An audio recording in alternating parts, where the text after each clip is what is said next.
Story looks at WWE bringing back a banned wrestler. Could a shock WWE return be on the horizon? Well, according to Corey Hayes of False Finish, former WWE star Enzo Amore has been seen at the WWE Performance Center. He was there ahead of yesterday's NXT. This is traditionally a sign that a wrestler is making an in-ring return in some capacity. Obviously, before that, Enzo Amore has been persona non grata in WWE. Ever since he invaded the Survivor Series 2018 event in a disguise and then got kicked out of the building, he was actually banned from all WWE venues. As such, a WWE return is a big surprise, and obviously in WWE, no one I guess is truly banned forever, right? It's all about money at the end of the day. Next up, WWE rebuilding its dead division.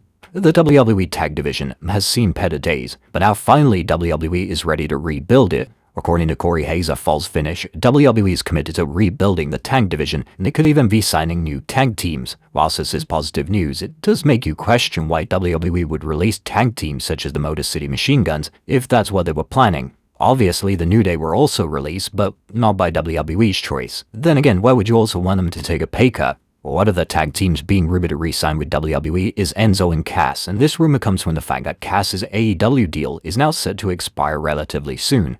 The tag division really needs a true shot in the arm, and hopefully WWE is now ready to rebuild it. Next up, John Cena has a strict policy in WWE. It seems that John Cena is firmly committing to life after pro wrestling and made it clear that his retirement from in-ring competition is genuine. Speaking during an interview with The Takedown on Sports Illustrated, Cena explained that he has now adopted what he calls a no falls down policy. This was a confusing thing about retirement. First of all, I will stay retired, no fall downs, I will not do anything physical, but that doesn't mean I'm away from WWE. I mean, anyone who knows me knows how passionate I am not only for the sports entertainment business, but WWE as a brand. So it was simply a matter of like, so where do I fit in now? And we're still trying to find out those pieces, but I think we got a clear path. Sadly, that means that John Cena will never take a bump in WWE ever again. We will never see the AA again. That truly was the final AA at Saturday Night's main event against Gunther. Cena also revealed in the interview that WWE executives Nick Khan and Paul Levesque have been supportive as he figures out what his long-term role within the company will be. According to Cena, discussions have been collaborative, with WWE open to hearing his ideas and helping shape future projects.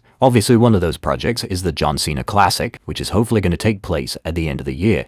Next up, WWE star responds to Backlash. Our next story looks at the fallout from WWE's UFC collaboration, as one WWE star has responded to the vast criticism being directed away. On Monday, it was confirmed that an array of WWE names would be taking part in a meet and greet as part of the UFC event at the White House. The fans were extremely critical of Chelsea Green for taking part, mainly due to a political association, and a lot of fans felt let down by Green agreeing to take part.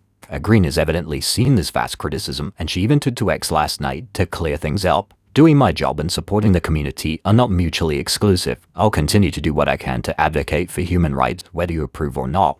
Based on the comments on social media though, some fans don't think that this statement is enough, while some fans are urging other fans to just let Green get on with her job. There is a strong possibility that this is just a contractually obligated appearance for Green, and WWE simply selected a name from the roster due to her popularity. Nevertheless, it'll be interesting to see if any other WWE names issue statements regarding the WWE UFC crossover, especially those on the more liberal side of the political spectrum. Next up, the real reason why WWE is bringing back house shows.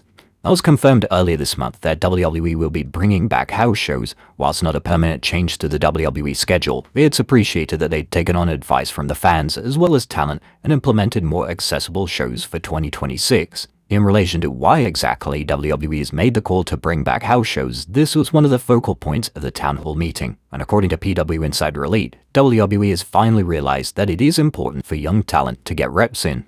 During today's WWE Town Hall, Nick Khan and Paul Levesque discussed the return to WWE live events this summer, PWInsiderElite.com can confirm.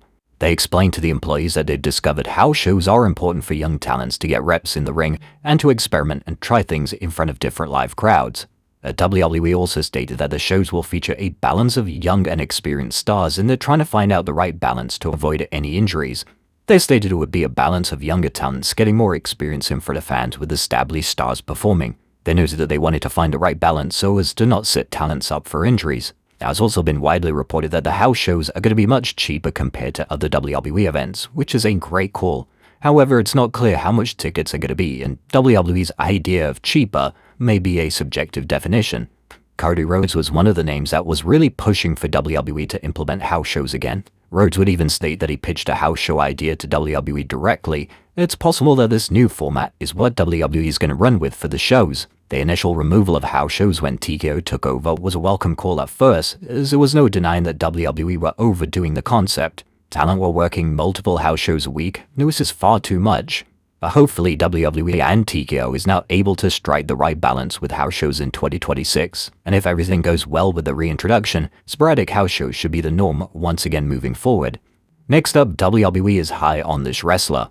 Danhausen has been making a name for himself since signing with WWE earlier this year. Now they've confirmed during a recent town hall meeting that he is the #2 top merchandise seller in the entire company.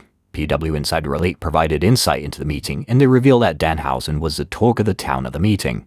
Danhausen's popularity and success was praised today by Nick Khan and Paul Levesque at today's WWE Employee Town Hall, PWInsiderElite.com can confirm. After showing clips of Danhausen, they pointed out that he'd become the #2 merchandise seller for the company in the 2.5 months since he's arrived and become a WWE star. They noted 3 of his current shirt designs are in the top 5 best-selling shirts currently. And this is an incredible achievement for Danhausen, and hopefully WWE doesn't fall into the trap of overexposing him to the audience, which may ultimately diminish his star power.